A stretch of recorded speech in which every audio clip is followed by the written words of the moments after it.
What is up, Guardians? Rare Loot Brad here for part 8 of our Beginner's Guide to Destiny. Today we're going to do our first strike. Woo! The Devil's Lair. This is going to be pretty fun. So, put a sniper on if you have a sniper. I'm just going to tell you now before we start this off, make sure you have a sniper. It's super important and you're going to use it all the time. Also, we're going to upgrade our Void Walker, and we have a little perk for our super. It's basically going to trap enemies inside when we throw it out, so good for higher level enemies. And also, you want to make sure you have your highest equipment. Now, this strike is rank 8. I would prefer you to be rank 9 or 10 when you go into this strike, not just to be level 8. So, you know, go on patrol or do one of the older missions and repeat doing them or something. Just try to get to rank 9 or 10 before you do it. But we're going to start it out, and the sad part about this is we're not going to find too many people. And this may be the case with you, where you're not going to find anybody to help you out at the beginning just because there's not too many beginning players right now in Destiny at this time. So I'm going to speed it up here just so we don't have to worry about any of that. We don't have to worry about me just waiting. I also sped this up a lot, even though this is a 30-minute video. It was about 40 minutes, so I shaved off at least 10 minutes there, fast-forwarding it through. But I still wanted to show all the good parts. Sadly, we didn't find any. We're going to turn in the bounty, get some more experience, which is great. So also, yeah, pick up bounties too, because they give you a lot of experience here at the beginning. So, woo!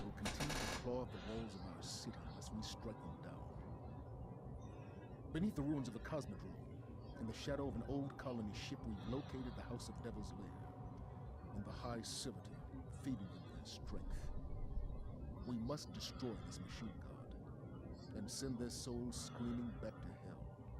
Yeah, so basically, this Epis Prime is kind of like their god that they worship in a sense for the Fallen, and we're just going to go and basically kill it. Now, when you do a strike, it's actually going to matchmake you for 3 people, but we didn't find any. So this first couple beginning part, we're going to be doing solo. So if you're in the same case, sweet. So you just want to get on your sparrow. We fast forward this because we're just traveling. Go up the stairs, follow the little marker there, nothing too confusing. So once you get up inside the building, you're going to go into a no respawn zone. That's pretty much all strikes you're going to head into are going to have no respawn zones. So careful of that. Right here at the beginning, there's going to be a couple Fallen fighting the Hive. Nothing really to worry about, just don't run out there headstrong because you may get overpowered. The Hive basically have just a couple acolytes at night and I think 1 or 2 thralls. There's the Hive Knight. But it's nothing too much to worry about.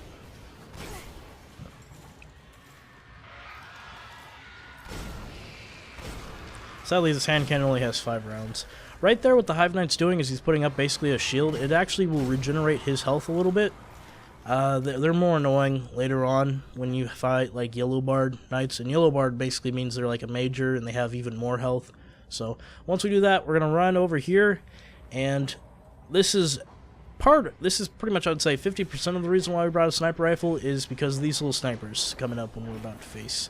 Those guys right there, they are as annoying as heck, and so we're just going to get rid of them right off the bat because their little line rifles do a good amount of damage. And that's part of the reason why we brought the sniper. The next part will be after we beat this room. So I'm going to fast forward here. Of course, it's just enemies. We just got to clear them out. There's a couple wizards. Stay in the back here. Don't go rushing in if there's still wizards and knights there. I know it might be going a little bit too fast, but I just want to make sure we get this done as fast as possible, but you can understand it. Once you clear out all the enemies, you're going to go put your ghost there, scan everything, and then we're going to go up top here. This is where we're going to be staying for the rest of this room. We're going to be staying up here because this area is really nice. It has cover right there where the little boxes are, and we can snipe the enemies, and dregs do jump up there like that, but it's not too bad. So we're just going to get rid of those snipers. They do a lot of damage if you're not prepared. There's also grenades that are going to be thrown, but they're easily avoidable. So you even get a little grenade marker saying that a grenade's coming in. So nothing too much to worry about there. So yeah. We also leveled up to 10, and we got another patrol thing done. Woo! So there's going to be 3 waves that we're going to face. The first wave is right now. It's not too difficult. The main thing we're going to have are 2 captains, which are going to be one on the left and one on the right. We're going to save the right one, just so that would be the last guy that we clear out, so we make sure that the next wave will be coming. We don't have to worry about any other excess enemies. So basically, right now this wave is going to have Fallen. The second wave is going to have Fallen, but it's going to have like invisible like vandals with knives that are going to come. They also could spawn up there. So be very careful about that. There's a bunch of shanks that come in halfway through the first wave. Right there, but they're really easy to clear out. And, of course, we're going to kill the first knight here in the first wave.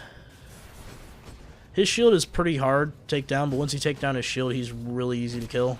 So, just keep constant damage on him. And now we're going to work on the second knight on the right.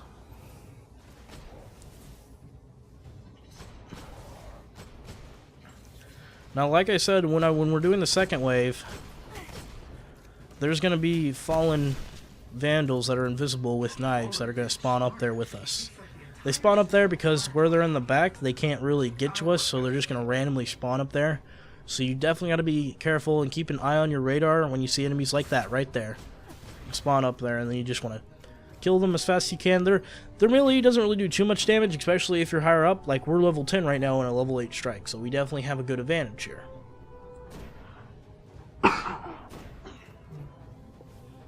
Throw your grenades and all that stuff. More invisible vandals will come. And again, like the first wave, the final enemies that we're going to have are going to be 2 fallen knights that we basically got to kill. And we're going to get rid of all of them. The third wave is pretty much the most difficult one out of all 3. The third one's going to have hive that are going to come. So basically we're going to get fallen wizards, acolyte, and some thrall.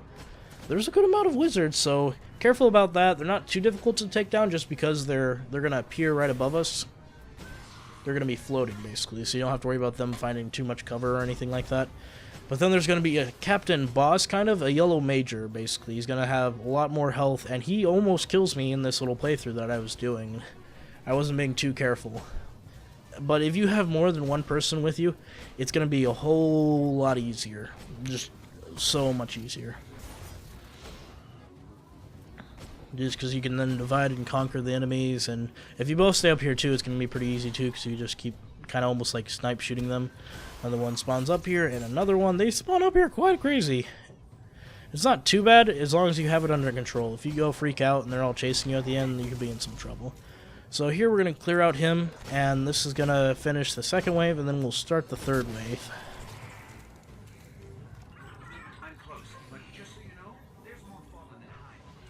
So this one, you can take cover if you want, but you also want to make sure if you have any gear, like I'm looking at this hand cannon, it does more damage, but it only has 3 rounds, so it's like, no, 3 rounds is just way too little to be even used as a hand cannon. So the good news is, once we pass this strike, we're going to start getting more common and more rare gear, which is great, because now we don't have to worry about having crap common gear like this, and you're probably never going to find any more common gear anymore once you get into the uncommons and the rares, which is super nice.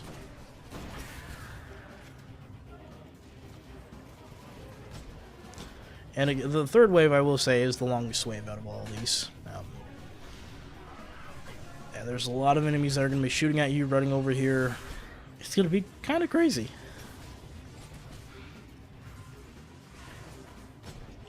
But just take it slow. Just take one enemy at a time, kill them down, and they'll be dead. If you have your super, use that. So. And it seems really tough, but if you have more people with you, it's going to be easier. And if you're by yourself, yeah, it's going to be pretty tough. I will admit this will be pretty tough if you're by yourself for a beginner's guide. And you may need to level up a little bit more to even try to, persevere through it. So. But since this is a level 8 strike, once you reach level 12, like any more leveling you do isn't going to be too much in your favor.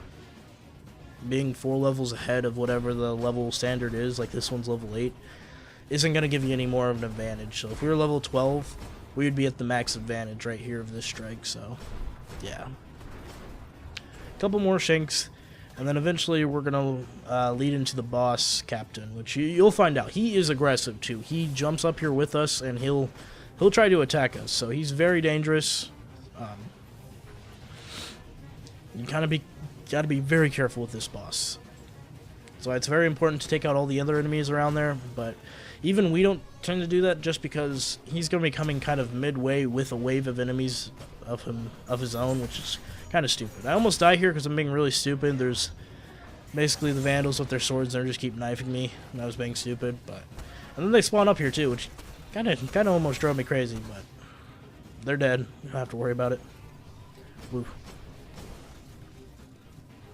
And then once we clear out all 3 waves, we're going to be going through a little pathway, fighting a couple enemies, and then we'll be heading into the first boss. Or the mini-boss, the sub-boss, however you'd like to call it. In fact, I like the sub-boss more than I like the main boss. I find him more cooler, but that's just me.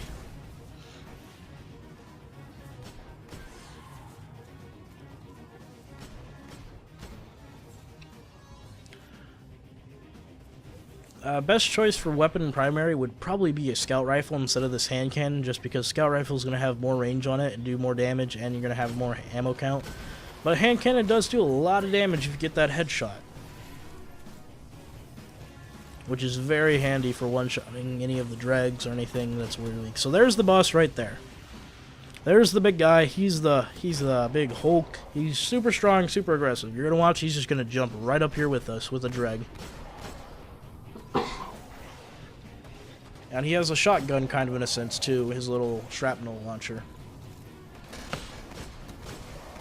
Break his shield and just do as much damage as you can in that time period.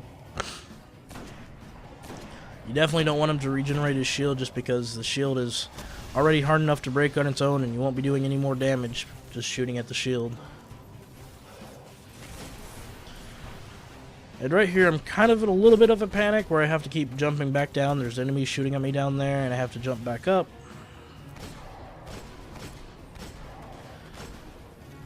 And right here is the part where I almost literally just mess up this whole entire playthrough right here. I was being really stupid with sniper rifle. I was red bar. And then I thought it would be a great idea to jump up here with him right next to me. And he literally could have killed me if I didn't kill him on that one shot there. But, whew. So once the barrier is down, you can go to the right now of the pathway. And we're just going to speed through here because I was debating whether or not to kill all the enemies, but I'm like, no. So we're just going to run all the way past here. There's going to be enemies up here, including a captain. Just take them down one by one and build up as much sniper ammo as you can. This is very important for the next step, or for the boss, basically.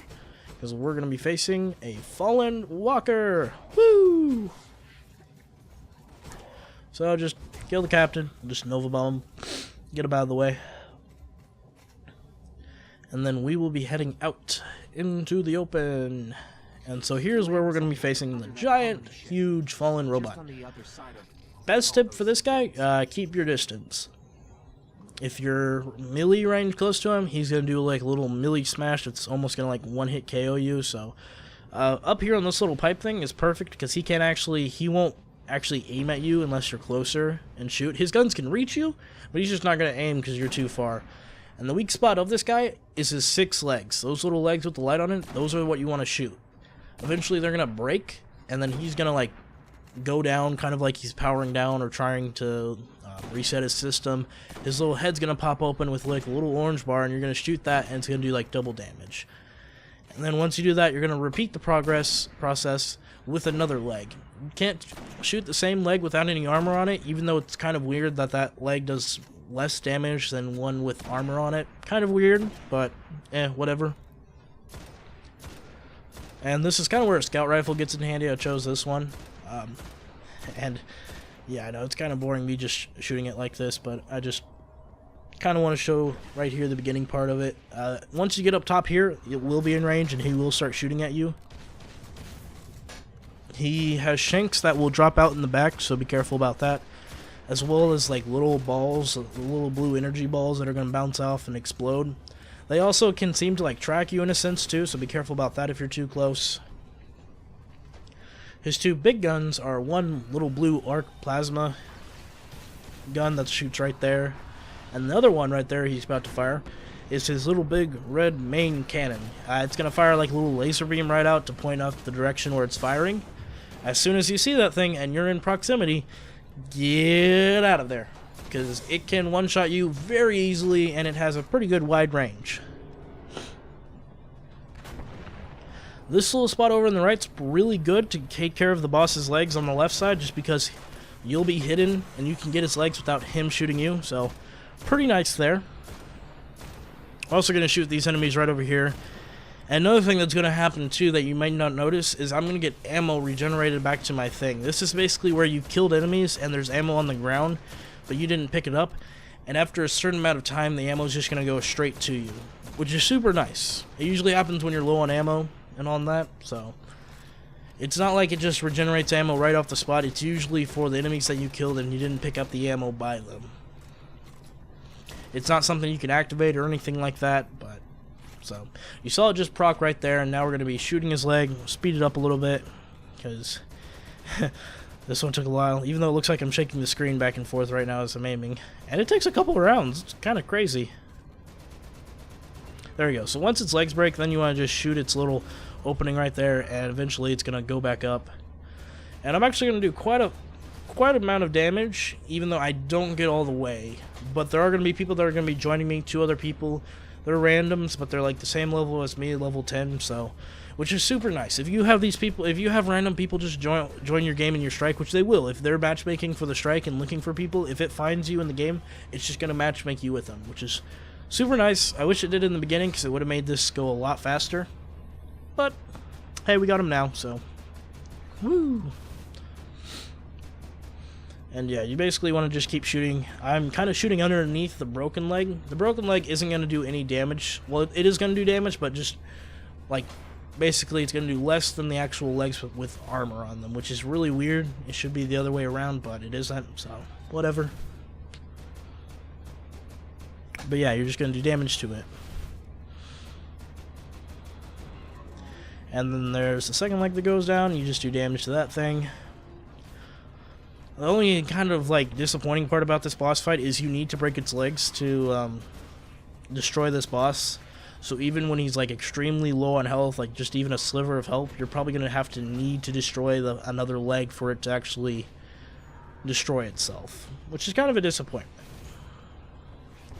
So as you can see, that little red bar didn't go all the way to us, but the little rocket did. So that's why I was saying, yeah, be careful if that thing's aiming right there. And then we blow up another leg. Woo! But we still have quite a few damage to do.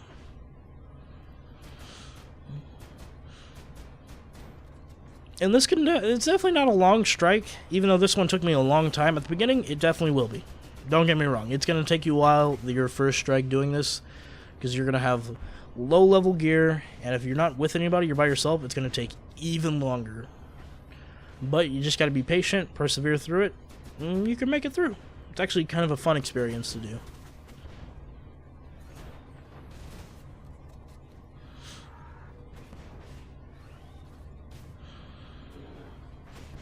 If I'd say if you're stuck on this and you're having a hard time actually killing it, best bet is just to kill enemies, grab ammo, and then go back on him.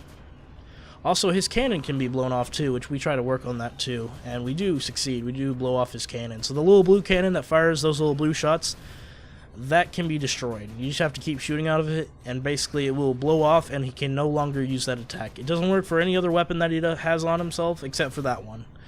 But it is really handy once it's gone, because now he just has his red cannon, and you have a great amount of time to do good damage to him.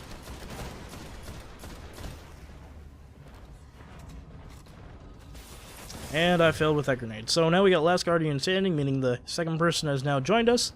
Woo! And again, these are just random people who are playing the strike and happen to be the same level, which is awesome.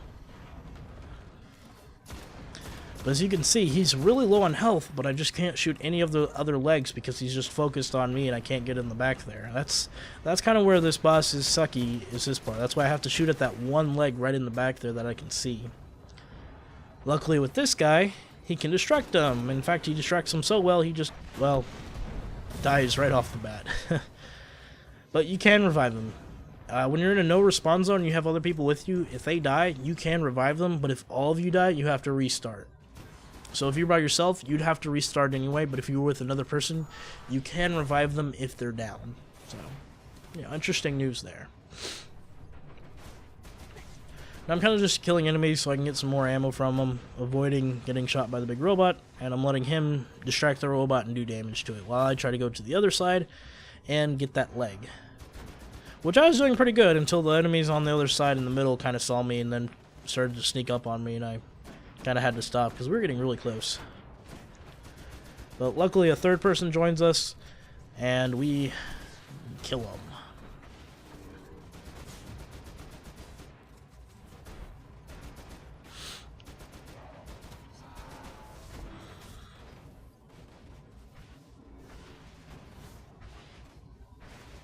I may next time just skip the parts instead of just fast forwarding them. But at least for this strike, I just want to show exactly what I do instead of skipping through anything. So you're not left in the blank here.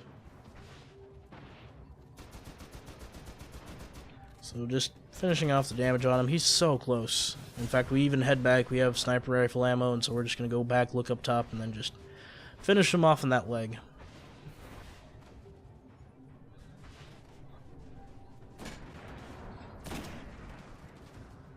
Yeah, the enemy captain shooting me up there, but I'm not going to worry about it too much. So, yeah, just checking out what they are. And I'm just going to take them down.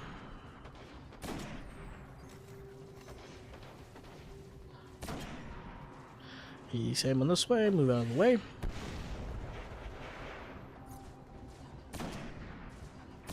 And there we go. We have killed the boss. Woo! Once you beat him, then you're going to head through the little door. It's going to open up right here in the back. There's going to be some enemies that climb out. Nothing too hard to worry about. In fact, I just Nova Bomb them and get them out of the way. And now we're going to be heading into the main boss lair. Woo! This is going to be Sepis Prime. So, best bet to do with him is just stay in the back here where this little door is opening up. I'll tell you exactly where it is. It's going to be right up here. This room right here. This is where you want to stay. Where the doors open up, right here where we're shooting, this is where you want to stay. It's the best hiding spot. You can avoid the enemies. But when we go into this room, we're going to have to kill all the enemies just so we can fight the boss. Because the boss right now is just getting energy, ether. So we're going to go and kill all the little enemies.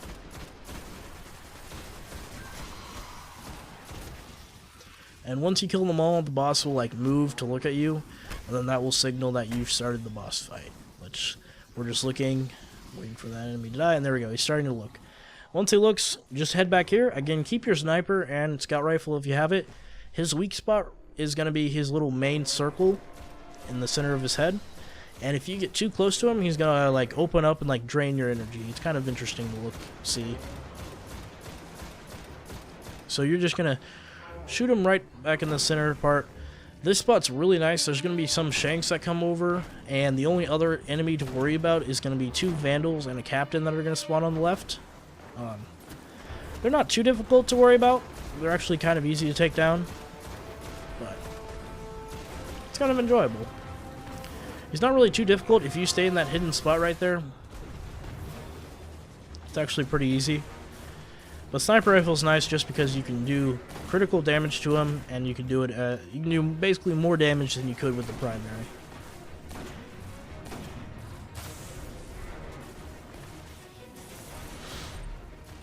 And we get another bounty done. Woo!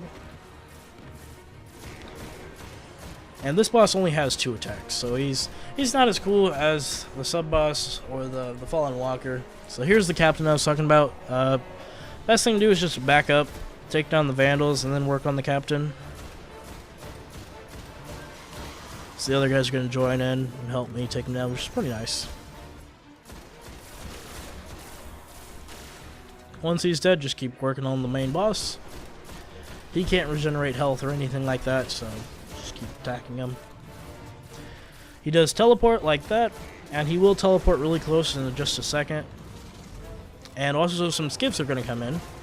They're going to just basically drop off enemies. Avoid them if they're shooting at you, but they're really nothing to worry about.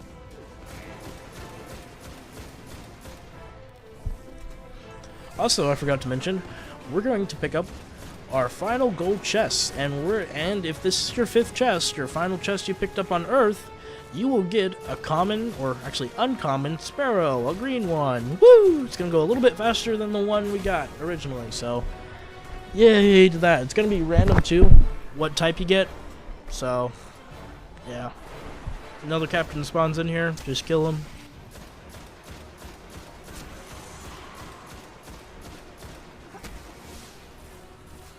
heavy ammo drops, which is nice. I'll reload that. And do some damage to the captain. There we go.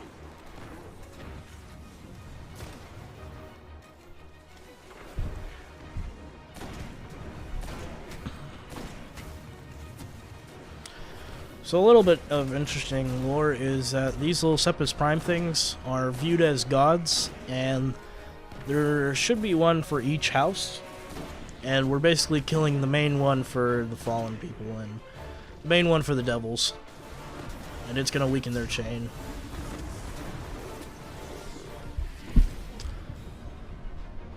And here's another spot he can spawn. He can spawn really close, and if you're going to notice, he's actually going to do his melee damage on someone who's close, and basically he just gets really big like that and does like almost like a sucking kind of motion. But once he says, he's going to make that annoying screech. You're going to get some weapons. He's also going to drop some engrams, pick it up.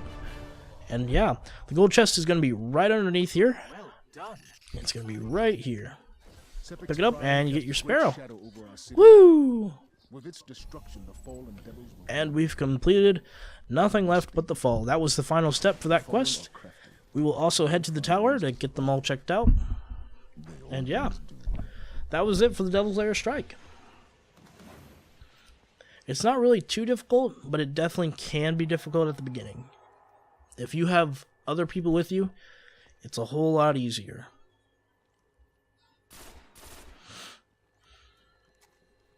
And yeah, he's kind of putting out the chest even though I already got it. So yeah.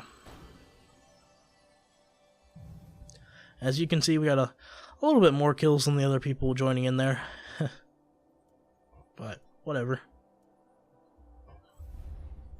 So now we're going to head to the tower and we're going to turn in our quest. And then that will be it for part 8 and part 9. We will be going to the moon. Woo! A little bit of insight before we go to the moon eventually in part 9 is we're going to be facing mainly Hive. There are Fallen there, but it's going to be like a flipped ratio on Earth. Like the amount of Hive that we faced on Earth is going to be like the amount of Fallen that we're going to face on the moon. Not really too many of them. And I believe there's only one strike that we're going to do on the moon. There could be two, I believe. I could be wrong, that we do in the vanilla story. I think there's only one though, and that is going to be the summoning pit. And that one's a fun one. Definitely is. But we'll get more into the Hive, more into that later on in part 9, and we'll be on the moon. Ooh, it's going to be fun.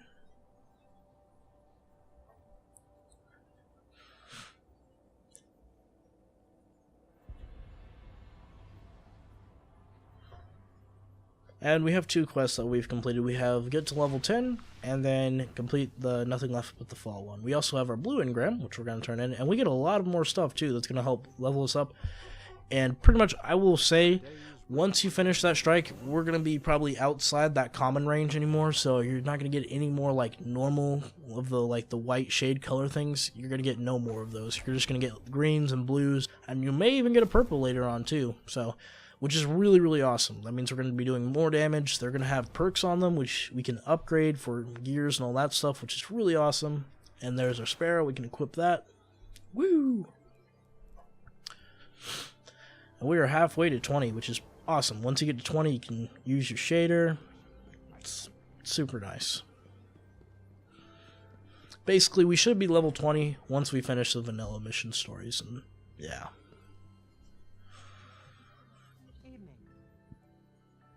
So yeah, we're just going to turn in this one, and then we're going to go to Zavala and turn in the other one.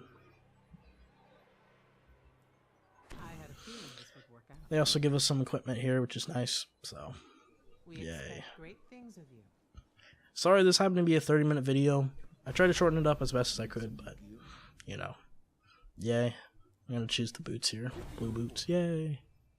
But yeah, that's been it for part 8. This has been Rare Loot Brad, out.